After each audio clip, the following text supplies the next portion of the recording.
Les chroniques du naturopathe herboriste.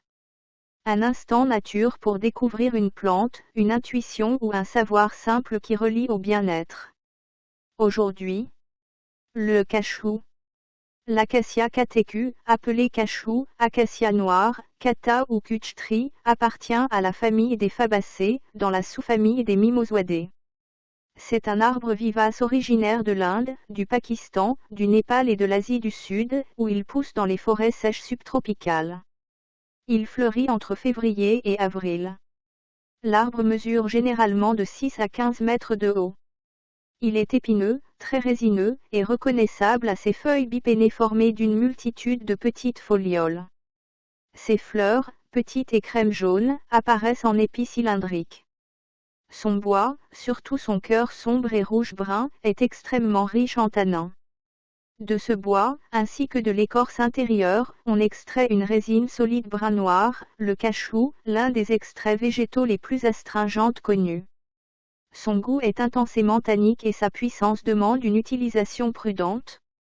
Le cachou est une plante à l'action resserrante, antiseptique et cicatrisante. Il est particulièrement utile pour la gorge, les gencives et les diarrhées aiguës, grâce à son pouvoir astringent exceptionnel. Sur le plan chimique, Acacia catechu contient une très forte concentration de tanins condensés, notamment des catéchines, des épicatéchines et des proanthocyanidines. La catéchine, qui lui a donné son nom, est l'un de ses composés principaux. On y trouve aussi de faibles quantités de pyrocatéchols, des flavonoïdes, des phlobatanins, divers phénols volatiles et quelques minéraux traces. Ce profil lui confère un pouvoir astringent intense, antiseptique, anti-inflammatoire et cicatrisant. L'action du cachou s'exerce surtout sur la peau et les muqueuses. Il resserre les tissus, stocke les petits saignements, désinfecte et favorise la cicatrisation. Il raffermit les gencives, apaise les stomatites et les gingivites, et resserre les muqueuses de la gorge lors d'angines ou de pharyngite. Il est aussi très utile pour les voix fatiguées et les toux sèches irritantes, car il protège et resserre les tissus. Sur le plan digestif, c'est l'un des meilleurs antidiarrhéiques naturels. Il arrête les diarrhées aqueuses par son effet fortement astringent, tout en apaisant l'inflammation intestinale.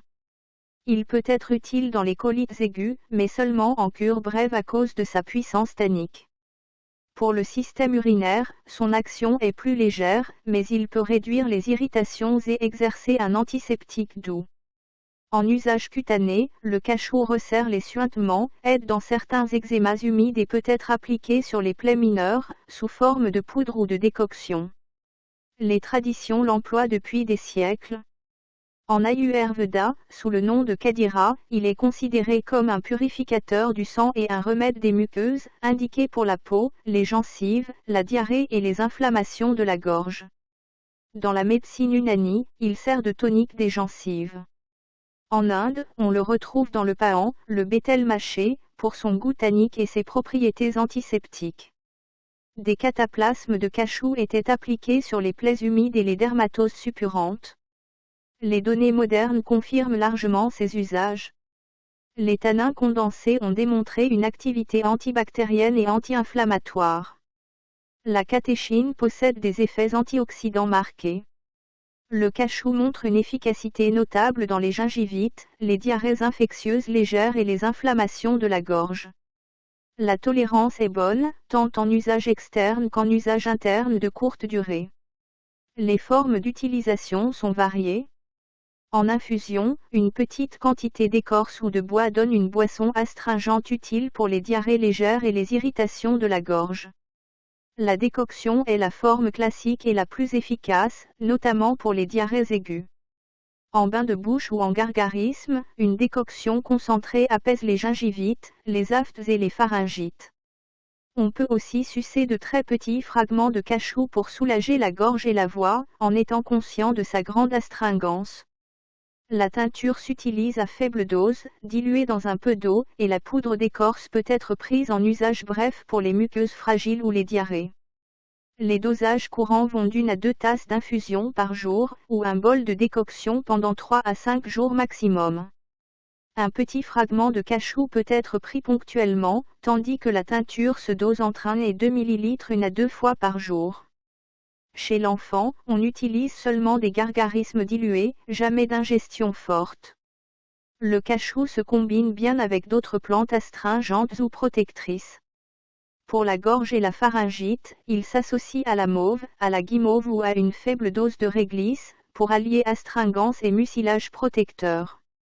Pour les gingivites, il complète très bien la myrrhe, la sauge ou la ratania. Pour les diarrhées aiguës, il est excellent en synergie avec la ronce, la myrtille séchée ou la tormentille. Pour la peau et les eczémas humides, il s'accorde au calendula, au plantain ou à la mamelie. Acacia catechu est une plante puissante. L'usage interne doit rester court, car les tanins peuvent irriter la digestion s'ils sont utilisés trop longtemps. Il est déconseillé en cas de constipation chronique, de grossesse ou d'ulcère digestif. Il peut réduire l'absorption des médicaments, un délai de 2 heures est recommandé. En usage externe, il est très bien toléré.